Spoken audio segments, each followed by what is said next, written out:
إن الذين لا يرجون لقاءنا ورضوا بالحياة الدنيا واطمأنوا بها والذين هم عن آياتنا غافلون أولئك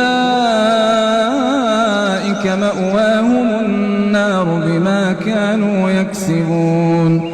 إن الذين آمنوا وعملوا الصالحات يهديهم ربهم بإيمانهم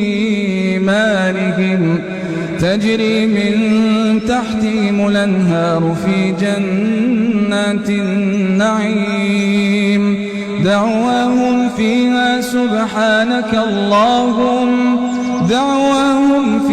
سبحانك اللهم وتحيتهم فيها سلام وآخر دعواهم أن الحمد لله رب العالمين.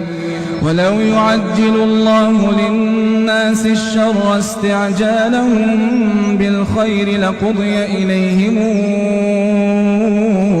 أجلهم فنذر الذين لا يرجون لقاءنا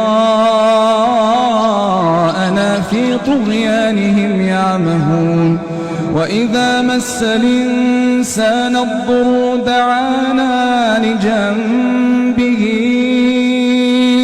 أو قاعدا أو قائما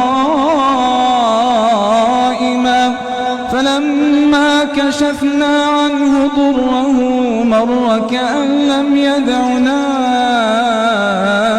إلى ضر مسه كذلك زين للمسرفين ما كانوا يعملون. ولقد أهلكنا القرون من قبلكم لما ظلموا وجاءتهم رسلهم بالبينات وما كانوا ليؤمنوا